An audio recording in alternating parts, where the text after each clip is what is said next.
Welcome to this week's class in Chassidus.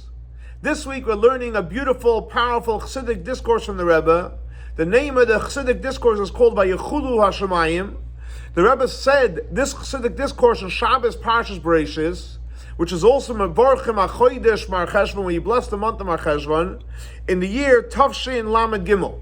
And the Rebbe said this Chassidic discourse exactly 49 years ago.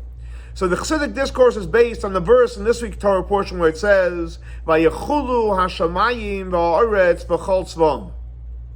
Hashem finished the creation of heaven and earth and everything that was part of the creation. So the Medrash Rabbah on this verse says, and he quotes from Psalms, where King David says, "L'chol tichla re'isi kates, rechava mitzvah yisecha miyoid." What does that mean? For everything, I've seen an end and a limit and a time frame, which is referring to heaven and earth. Heaven and earth have a time frame, have a limit to it. Besides one thing that does not have a limit. What is that? That is Torah. Why do we know Torah doesn't have a limit? Because it says, Arucha mi'eretz midah. It's much longer from being able to create a quantifiable limit to Torah. That's what the Medrash says. So again, to recap, the Medrash is saying is that heaven and earth have a limit. Torah is limitless. So the Rebbe asks a simple question. What are we saying? We're saying is that heaven and earth have a limit.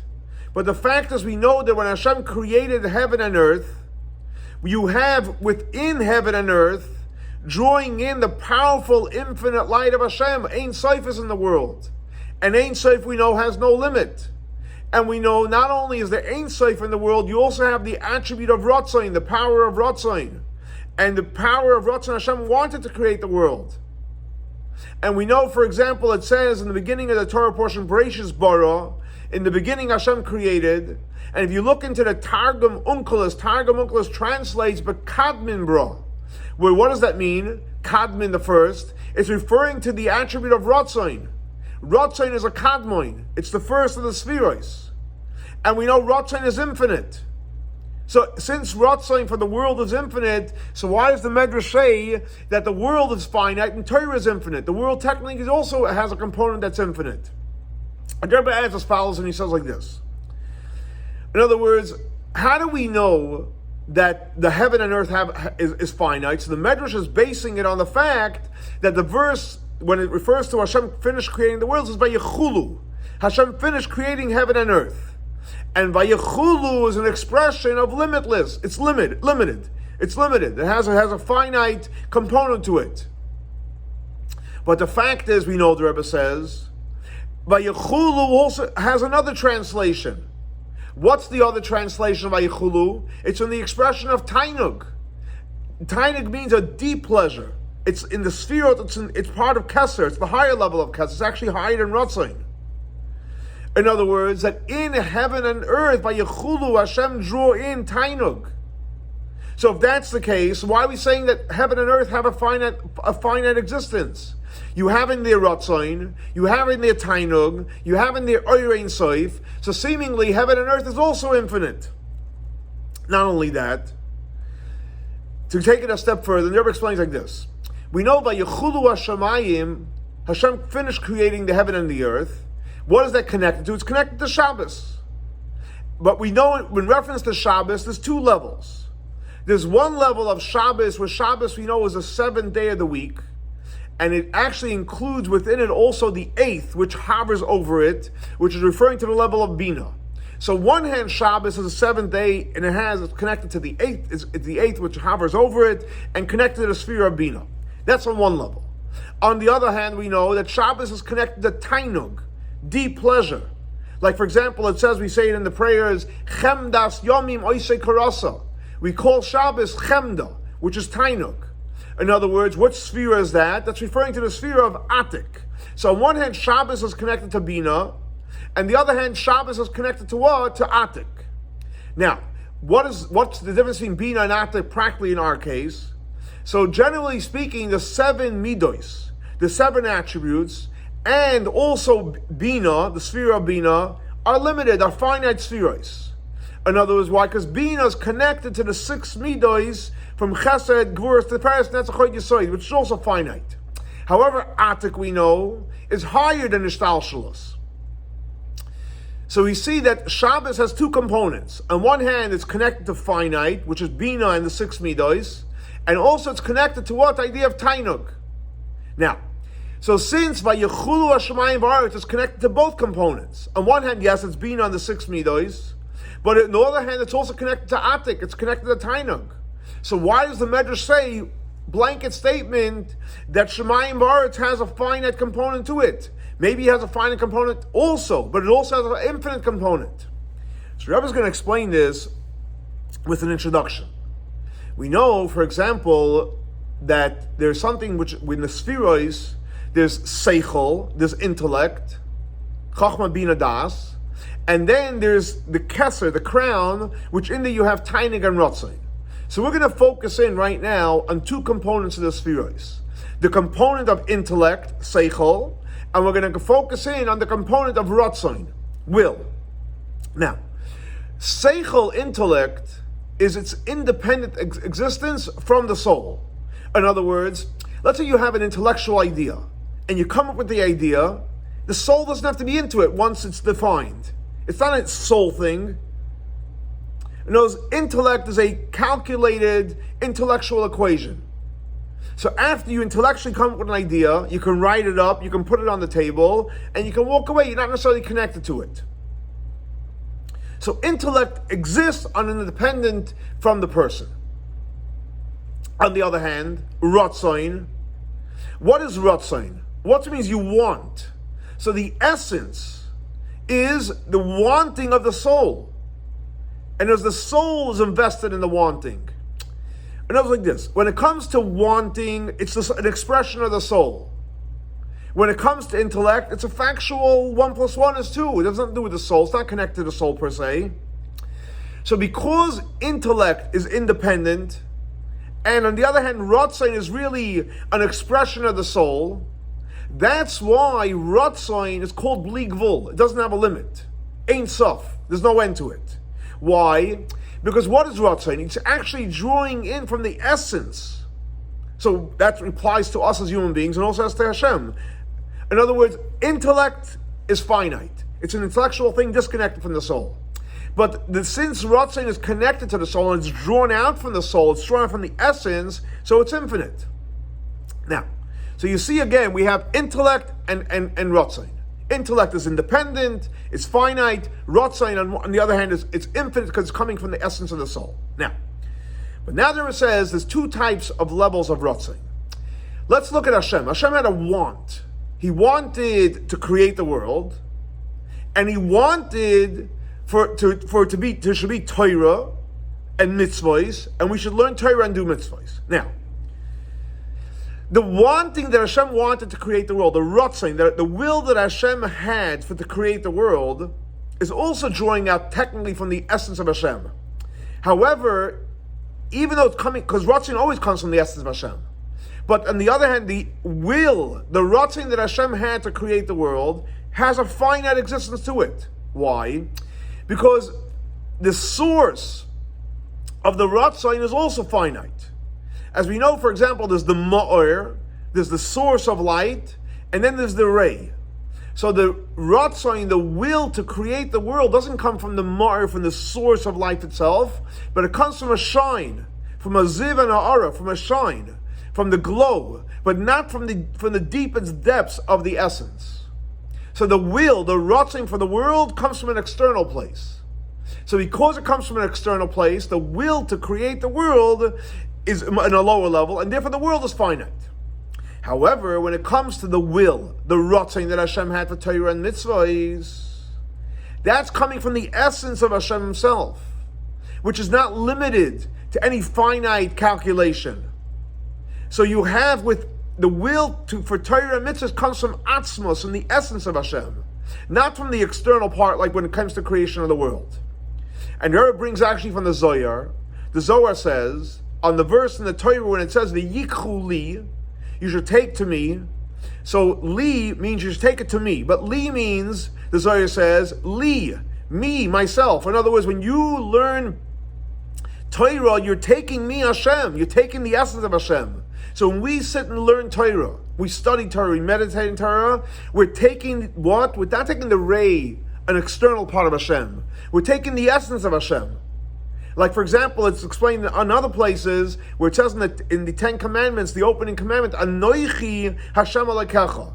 What does that mean, Anoichi? I. Not Hashem is, we know the name of Hashem. Elokecha is another name of Hashem. Anoichi is the essence of Hashem. And what is Anoichi referring to? The part of Hashem which is not quantified in a description or any other details. It's higher than any name. So Anoichi Hashem Elokecha, Anoichi, the essence of Hashem is in the Torah. So when it comes to Torah and mitzvahs, you have the essence of Hashem. So again, to recap, there's the Ratzain, the will Hashem had to create the world, that comes from Chitzain, Yes Ratzain. It comes from a ray, and therefore the world is finite. Torah and mitzvahs comes from the Ratzain, the essence of Hashem, and therefore Torah and mitzvahs are infinite. Now, so you have the world, which comes from finite, and Torah and mitzvahs, which is infinite. And here comes the magic. Here comes the powerful gift. However, when we Jewish people learn Torah and preserve the mitzvahs, then we take that powerful Ratzon, that powerful will of Hashem, which we said is connected to the Atzmi, the essence of Hashem, of Torah mitzvahs, and we infuse it in the world. Powerful. Again, it's to recap so we can go forward and get it. The Ratzon, the will for Hashem to create the world, is Chitzaynis Ratzon. It comes from a ray. So therefore the world is finite. The will, the Ratzon for Torah mitzvahs is infinite. And therefore Torah mitzvahs is infinite. When we go along and we learn Torah while we're in this world, we do mitzvahs in this world, we're fusing and we're taking from the infinite essence of Hashem, which is normally exists only in Torah mitzvahs, and we're bringing it into the world. Like we explained before, there's Bina, which is finite, and there's Atik, which is infinite.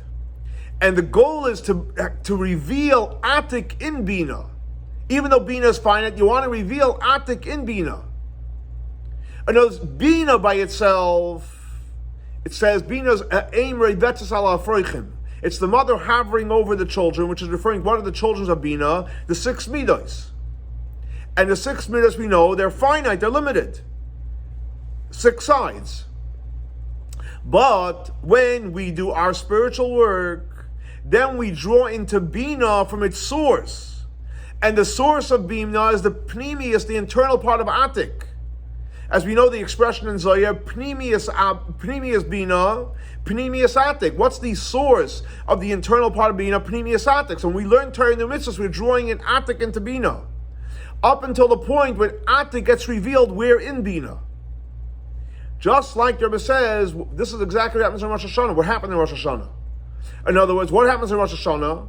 We draw in Tainug, which is the infinite part, the essence of the infinite part of Tainug, which is higher. There's different levels in Tainug and pleasure. There's a Tainug that comes from different things. Tainug, which is felt, that's a lower level of Tainug. But the highest level of Tainug, called Tainug HaPashut, Tainug Atzmi, and the goal of Rosh Hashanah is to take that powerful Tainug, the deep, pure Tainug, and bring it down into the world, what? By blowing shofar in Rosh Hashanah. So based on this, the Rebbe explains very powerful, and he says like this. Viכולו השמים והארץ וכל צבאם. What does that mean? Viכולו, the way the Medrash initially translated it was an end.